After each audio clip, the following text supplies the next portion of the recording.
সাংবাদিক বন্ধুরা, সবাইকে স্বাগত জানাই, ধন্যবাদ জানাই উপস্থিত হওয়ার জন্য রাজ্য সরকারের তরফ থেকে। বরাবরের মতোই আমাদের আজকে ক্যাবিনেট মিটিং অনুষ্ঠিত হয়েছে এবং সেই ক্যাবিনেট মিটিং এর সিদ্ধান্তগুলো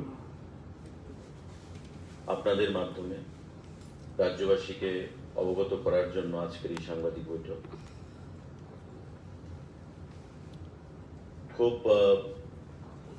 সংক্ষিপ্ত আকারে আজকে এজেন্ডা বেশি ছিল না ক্যাবিনেটে, দুটো এজেন্ডা ছিল এবং এই দুটো এজেন্ডার উপরই আপনাদেরকে অবগত করতে চাইছি। নাম্বার 1 যে এজেন্ডা ল ডিপার্টমেন্টের অধীন creation of various posts for the court of the additional district and session judge Sabrum under South Tripura Judicial District under law department. Law department এর অধীন দক্ষিণ জেলার additional district and session judge Sabrum, সেখানে আমাদের 12খানা post তৈরি করা হয়েছে। সেগুলো হচ্ছে এডিশনাল ডিস্ট্রিক্ট অ্যান্ড সেশন জাজ grade 1 of Tripura judicial service, এটা ত্রিপুরা জুডিশিয়াল সার্ভিস থেকে যাবে একটা পোস্ট। অফিস সুপারিনটেন্ডেন্ট বেঞ্চের একটা পোস্ট, হেড ক্লার্ক একজন post, junior grade stenographer PA দুটো পোস্ট, ইউডিসি একটা পোস্ট, এলডি ক্লার্ক মানে লোয়ার ডিভিশন ক্লার্ক দুইটা পোস্ট এবং গ্রুপ ডি তার 3টা পোস্ট।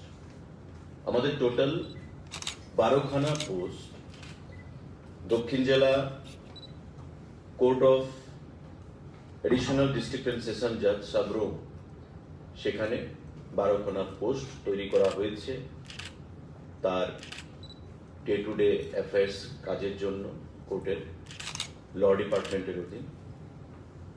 এবং আজকে ক্যাবিনেট সিদ্ধান্ত হয়েছে পরবর্তী সময় রিক্রুটমেন্টও হবে, মডালিটিস কি হবে, কিভাবে রিক্রুটমেন্ট হবে সেটা ল ডিপার্টমেন্ট সিদ্ধান্ত জানাবে।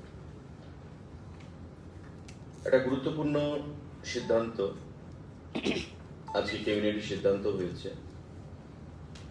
2018 সালে আমাদের সরকার গঠিত হওয়ার পর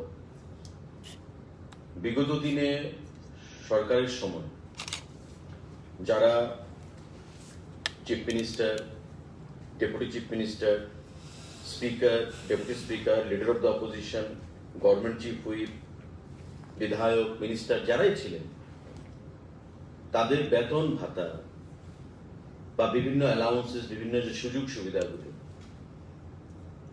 সেটা একটু পরিবর্তন হয়েছিল। বিগত সরকারের আমলে ছিল যে কেউ যদি 4 বছর বিধায়ক থাকে তবে পরবর্তী সময়ে যদি নির্বাচন হেরেও যায়, এক্স বিধায়ক মানে এক্স এমএলএ যদি হয়ে যায় বা এই পোস্টগুলোতে থাকলে পরবর্তী সময়ে যদি আর সেই পোস্টে না আসতে পারে, তবে 4 বছর যদি থাকে তবে সে পেনশন পাবে, বিভিন্ন বেনিফিটগুলো পাবে, চিকিৎসা পরিষেবা সেখানে খরচ পাবে, আনুষঙ্গিক যে অ্যালাউন্সগুলো সেগুলো ছিল এবং 4 বছর তাকে বিধায়ক থাকতে হতো। আমাদের সরকার আসার পর সেটা সিদ্ধান্ত হয়েছিল যে কেউ যদি বিধায়ক হয়ে যায়, সে একদিন যদি থাকে বিধায়ক বা 1 মাসও যদি থাকে বিধায়ক বা 1 বছরও যদি বিধায়ক থাকে বা মন্ত্রী হয়, স্পিকার হয়, ডেপুটি স্পিকার হয়, সেটা বিধায়ক আগে হতে হবে, তারপর সে মুখ্যমন্ত্রী হবে, মন্ত্রী হবে বা স্পিকার হবে বা ডেপুটি স্পিকার হবে। তবে আগের মতো 4 বছরের না, সেটা একদিন হলে বা 1 মাস হলেও সেটা পেয়ে যাবে। আমাদের নতুন সরকার আসার পর সেই সিস্টেমটা করা হয়েছিল, আইন করা হয়েছিল। আমাদের ক্যাবিনেটে সিদ্ধান্ত হয়েছে যে বর্তমানে আমাদের যারা বিধায়ক হয়ে এসছে বা আসবে তাদের অন্তত একটা টার্ম থাকতে হবে বিধায়ক হয়ে, সমস্ত সুযোগ সুবিধাগুলো ভোগ করতে গেলে এবং পেনশন পেতে গেলে বা যে অ্যালাউন্স গুলো রয়েছে সেগুলো যদি অ্যাভেল করতে হয়। অর্থাৎ যে বিধায়ক হবে, নির্বাচিত হবে, বিগত দিনে যেমন আমাদের গত 3 বছর চলছিল যে একবার বিধায়ক হয়ে গেলাম, হয়ে গেল, আমি হয়ে গেল, সেখানে পেনশন পাবো বা বিভিন্ন অ্যালাউন্সগুলো পাবো, বিভিন্ন সুযোগ সুবিধাগুলো পাবো। তো এখন আমরা আইন হয়েছে এবং ক্যাবিনেট ডিসিশন হয়েছে যে একবার বিধায়ক হয়েছে, নেক্সট ইলেকশন পর্যন্ত, মানে নেক্সট টার্ম পর্যন্ত একটা টার্ম তার বিধায়ক থাকতে হবে, যতক্ষণ না পর্যন্ত আবার নতুন ইলেকশন হচ্ছে। মানে 2018-তে বা 23-এ যদি কেউ বিধায়ক হয়, নর্মাল কোর্সে আবার 28-এ ইলেকশন হবে, অর্থাৎ 28 পর্যন্ত তাকে বিধায়ক থাকতে হবে। তারপর সে যদি হেরেও যায় আর যদি নির্বাচিত হতে না পারে, তবে সে পেনশন পাবে বা বিভিন্ন ট্রিটমেন্টের অ্যালাউন্স বা খরচা সেগুলো সে পাবে। এই দুটো সিদ্ধান্ত আজকে আমাদের গৃহীত হয়েছে। তার বাইরে আপনারা জানেন, গত সাংবাদিক বৈঠকেও ক্যাবিনেট ডিসিশনের পর আমরা কোভিড নিয়ে রাজ্যবাসীকে অবগত করেছিলাম এবং স্যাটিসফ্যাকশন ছিল আমাদের যে কোভিড পশ্চিম জেলা এবং সারা রাজ্যের বিভিন্ন জেলাতে ডিক্লাইনিং মোডে ছিল, কমতির দিকে ছিল, কারণ আমাদের কোভিড ভ্যাকসিনেশন সফলতার সঙ্গে আমরা প্রদান করতে পেরেছি রাজ্যের জনগণকে, ফার্স্ট ডোজ এবং সেকেন্ড ডোজ। এবং তৎসঙ্গে আপনাদেরকে ফার্স্ট ডোজ কত ছিল, সেকেন্ড ডোজ কত ছিল এবং বর্তমানে কোভিড ভ্যাকসিনেশনের স্টক কত রয়েছে, সেই বিষয়গুলো নিয়েও সাংবাদিক বৈঠকের মাধ্যমে, আপনাদের মাধ্যমে রাজ্যের জনগণকে আমরা অবগত করেছিলাম। গত দুদিন আগে বন্ধুরা, যে কোনো একটা রাজনৈতিক দল আগরতলার বুকে সভা করেছে, আপনারা জানেন, এবং সেই সভাতে আমরা বারবার গলা ফাটিয়ে বলেছিলাম, প্রশাসন থেকে রবীন্দ্র ভবনের প্রাঙ্গণের তারা পারমিশন চেয়েছিল, সেই পারমিশন প্রশাসন থেকে দেয়নি। বলা হয়েছিল যে আস্তাবল ময়দানে করুন, অপেক্ষাকৃত বড় জায়গা, সেখানে আরো বেশি জনসমাগম হবে। রবীন্দ্র ভবন প্রাঙ্গণ কনজেস্টেড এরিয়া, যেহেতু দিওয়ালির বাজার চলছে, মানুষজন আসা যাওয়া করছে, তো স্বাভাবিকভাবেই কোভিডের স্প্রেড হওয়ার সম্ভাবনা রয়েছে। তাদেরকে পারমিশন দেওয়া হয়েছিল আস্তাবল ময়দানে। হাইকোর্টে গেল এবং হাইকোর্ট থেকে সব থেকে 500 লোক নিয়ে, ম্যাক্সিমাম এই 500 লোক নিয়ে সভা করার তাদেরকে অনুমতি দিল কিছু সার্টেন টার্মস এন্ড কন্ডিশনের উপর। এবং এটা নিয়ে রাজ্যের রাজনীতি অনেক গরম হয়েছে, রাজ্য সরকারের প্রতি আঙুল তোলা হয়েছে ওই রাজনৈতিক দলের দ্বারা। আমরা দেখেছি সভা কি হয়েছে, এবং বাইরে থেকে বারবার যে কথাটা আমরা বলেছি যে বাইরে থেকে লোক আনার যে টেন্ডেন্সিটা, বর্তমানে আপনারা জানেন এয়ারপোর্ট, রেলওয়ে এবং উত্তর জেলার চোরাইবাড়ি দিয়ে ত্রিপুরা রাজ্যে প্রবেশ করতে গেলে আরটিপিসিআর রিপোর্ট প্রয়োজন অথবা ভ্যাকসিনেশনের সেখানে কার্ড প্রয়োজন। কেন আমরা বলেছি? আজকে ক্যাবিনেট বৈঠকে আমাদের প্রিন্সিপাল সেক্রেটারি হেলথ যে তথ্য দিলেন আমাদের, যে বিগত 3 দিনে যেখানে আমাদের কোভিডের পশ্চিম জেলার কথা আমি বলছি, 1 সপ্তাহ আগে যেখানে ছিল 0.40%, আজকের ডেটে সেটা বেড়ে দাঁড়িয়েছে 0.72%। অর্থাৎ পশ্চিম জেলায় সমাবেশ হয়েছে এবং এই সমাবেশে বাইরে থেকে লোক এসেছে। আমরা বলেছি কাছাড় থেকে, পশ্চিমবঙ্গ থেকে অনেক লোক আসতে চেয়েছিল, তারা চোরাইবাড়িতে বাধাপ্রাপ্ত হয়েছে। 4 জনকে ধরা হয়েছে, আরটিপিসিআর টেস্টের জন্য পাঠানো হয়েছে, কোয়ারেন্টাইনে পাঠানো হয়েছে, বাকিরা পালিয়ে গেছে। কিন্তু তার আগে মাঝখান দিয়ে অনেক লোক হয়তো প্রবেশ করেছে এবং তার জন্য যেটা 0.40% ছিল ওয়েস্টে, সেটা আজকে বেড়ে দাঁড়িয়েছে 0.72%। এবং উত্তর জেলা, যেই উত্তর জেলা দিয়ে তারা প্রবেশ করেছে গাড়ি নিয়ে, সেখানে যেখানে ছিল 0.21% আজ থেকে 1 সপ্তাহ আগে, আজকের ডেটে সেটা দাঁড়িয়েছে 1.04%।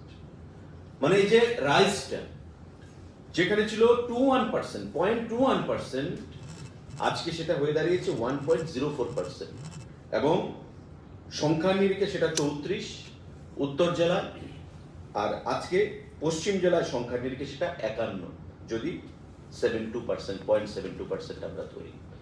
বিগত দিনে কিন্তু আমাদের কত ছিল পশ্চিম জেলায়, যেটা আমি বলেছি 0.40%, আজকে সেটা 0.72%। উত্তর জেলায় ছিল 0.21%, আজকে সেটা দাঁড়িয়েছে 1.04%।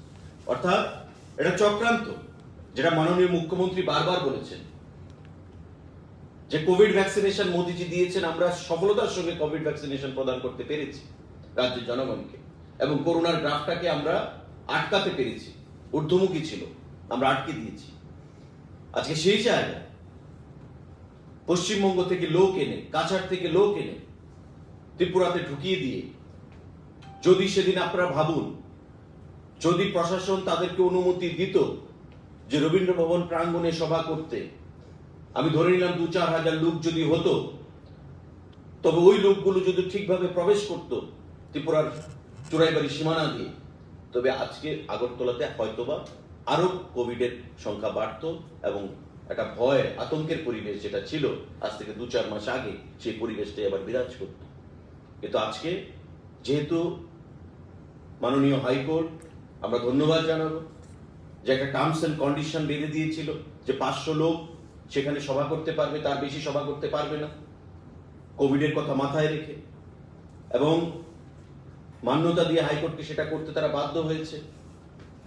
যদি বেশি লোক আসতো, তবে আমাদের রাজ্যে আরো কোভিডের আক্রান্তের সংখ্যা বাড়তো, এর মধ্যেই বেড়ে গেছে এই গত সভার ফলে বাইরে থেকে লোক আনিয়ে।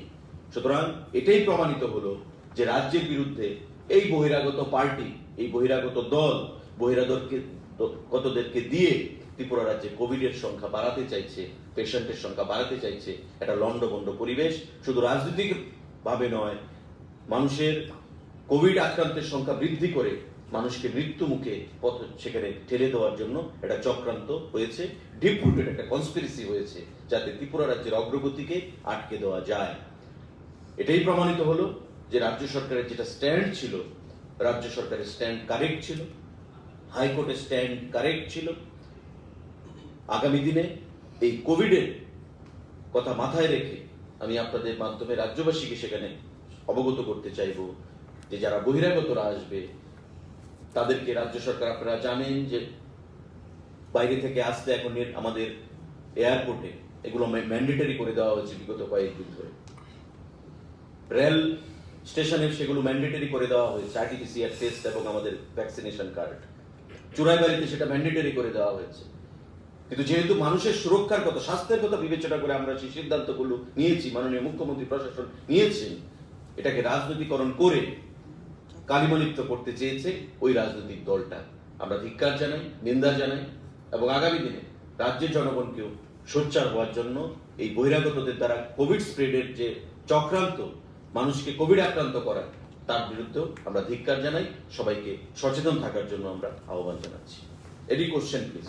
সেকেন্ড যে টপিকটা নিয়ে আপনি কথা বললেন যে এমএলএদের প্রত্যেকের টার্ম কমপ্লিট করতে হবে, এই ক্ষেত্রে আমি জানতে চাইবো 2018-তে যারা এমএলএ হয়ে নির্বাচিত হয়েছে তাদের মধ্যে যদি কেউ ডিসকোয়ালিফাইড হয়ে যায় বা টার্ম কমপ্লিট না করতে পারে, তাদের উপরও কি এই আইনটা it will be applicable? It will be applicable, it will be applicable. এবং আপনি জানেন নিশ্চয়ই যে দেখুন, একটা জিনিস পরিষ্কার, আমরা যারা রাজনীতি করি বা বিগত দিনে একটা সময় ছিল ভারতবর্ষের রাজনীতিতে হর্স ট্রেডিং হতো। আমি একটা দলের সিম্বলে জয়ী হয়ে এসেছি, আমাকে আরেকটা দল নিয়ে চলে গেল, আমি রাতারাতি দল বদলে ফেললাম, আমার বিধায়ক পদ রয়ে গেল, আমি সমস্ত ফ্যাসিলিটিস গুলো আমি ভোগ করলাম। এপিজে আব্দুল কালাম যখন রাষ্ট্রপতি হলেন, তখন অ্যান্টি ডিফেকশন ল সেখানে ইমপ্লিকেট করলেন, যে অ্যান্টি ডিফেকশন ল থাকবে, তবে ইচ্ছা করলে কেউ 2/3 মেজরিটি না নিয়ে কেউ দল বদল করতে পারবে না। কিন্তু আজকে আমরা দেখতে পাচ্ছি বিভিন্ন দিকে বিধায়করা, আপনি যে প্রশ্নটা করলেন যে আমি দল জয়ী হয়ে এসেছি, কোনো এথিক্স নেই, আমার কোনো রাজনৈতিক শালীনতা নেই, রাজনৈতিক কোনো শিষ্টাচার নেই, আমরা যে কোনো একটা পদক্ষেপ নিয়ে ফেলছি। তো স্বাভাবিকভাবে বিগত সরকারের আমলে যে সিস্টেমটা ছিল যে 4 বছর আমাদের সরকার আসার পর সেটাকে রিল্যাক্স করা হয়েছিল, যেটা বিধায়ক হলেই আমরা সমস্ত বেনিফিট, অ্যালাউন্স, ভাতা, এক্সও যদি হয়ে যায় কেউ সেই জিনিসগুলো পাবে, এক্সএমএল এর ভাতা পাবে।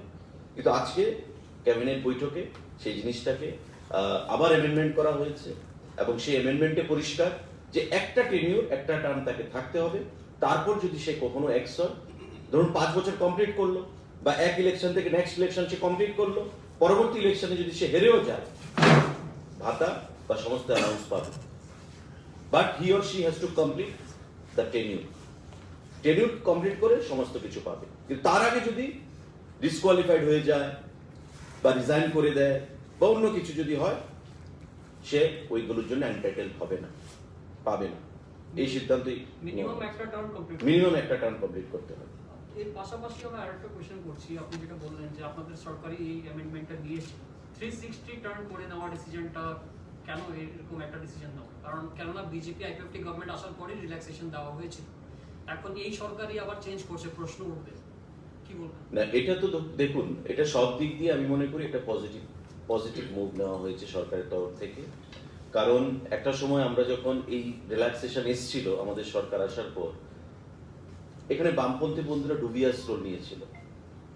কি দুটো সিদ্ধান্ত হয়েছিল, একটা হচ্ছে বিধায়কদের একটু অ্যালাউন্স বৃদ্ধি করা হয়েছিল, বেতন বৃদ্ধি করা হয়েছিল অনারেরিয়াম, তৎসঙ্গে 4 বছরটাকে রিল্যাক্স করে আমাদের করা হয়েছে একবার বিধায়ক হলেই তার সেই বেনিফিটগুলো সে অ্যাভেল করতে পারবে, এন্টাইটেল সে।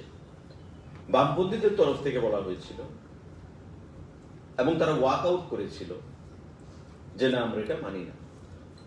অথচ সব থেকে দুঃখের বিষয় যে এই বামপন্থী বিধায়করাই যখন হাউসের বাইরে আমাদের সঙ্গে মিট হতো, আমি নাম বলে বলতে পারবো, কিছু বিধায়করা রয়েছেন আমাদেরকে বলতেন আমাদের বেতনটা বৃদ্ধি হবে কিনা, বৃদ্ধি করুন না, সংসার তো চলছে না। কারণ যা 40,000 টাকা পাচ্ছি আমাদের সব টাকাটা পার্টিতে দিয়ে দিতে হয়, 12,000 14,000 টাকা আমরা পকেটে পাই, বাকি টাকাটা পার্টিকে দিয়ে দিতে হয়। তো কিছু টাকা বৃদ্ধি করতে বলুন না মুখ্যমন্ত্রীকে, সরকারকে, বা মুখ্যমন্ত্রীর সঙ্গেও ওই বামপন্থী বিধায়করা এসে কথা বলতেন, ফোনে কথা বলতেন, আমাদের গুরুত্বপূর্ণ দপ্তরের মন্ত্রীদের সঙ্গে, সিনিয়র মিনিস্টারদের সঙ্গে কথা বলতেন যে বেতনটা বৃদ্ধি করুন না। তো সমস্ত দিক থেকে বিচার করে বিবেচনা করে সেটা বৃদ্ধি করা হয়েছিল এবং এই যে অ্যালাউন্স গুলো সেগুলো যে একবার বিধায়ক হলে সে এন্টাইটেলড হবে, সিদ্ধান্ত নেওয়া হয়েছিল। কিন্তু বর্তমানে যে সিদ্ধান্তটা নেওয়া হয়েছে তাতে করে সরকারের উপর যেমন প্রেশার কমবে, ঠিক তেমনি এমএলএদের মধ্যে একটা এথিক্স যে কাজ করছিল না সেই এথিক্সটাও কাজ করবে, যেটা আমার ব্যক্তিগত মতামত। রাজ্য সরকার সিদ্ধান্ত নিয়েছে, আমি স্পোকসম্যান হিসেবে আপনাদেরকে জানিয়ে দিচ্ছি কেন সিদ্ধান্ত নিয়েছে, তার লং টার্ম রেমিফিকেশন কি হবে, তার লং টার্ম এফেক্ট কি হবে, সেটা পরবর্তী সময়ে দেখা যাবে। কিন্তু বর্তমান সময়ে এই সিদ্ধান্ত নিয়েছে, আমি ব্যক্তিগতভাবে মনে করি সরকার যা সিদ্ধান্ত নিয়েছে এটা ভালোর জন্য সিদ্ধান্ত নিয়েছে এবং এতে করে অ্যাকাউন্টেবিলিটি বাড়বে, সরকারের প্রতি ইন্টিগ্রিটি বাড়বে এবং এথিক্স নিয়ে সেখানে পলিটিক্সটা করা যাবে। ইচ্ছা করলে আমি যা খুশি তা করে ফেলবো, সেই জিনিসটা করা যাবে না। धन्यवाद सर आपने बोला है कि 21 तारीख का रैली के बाद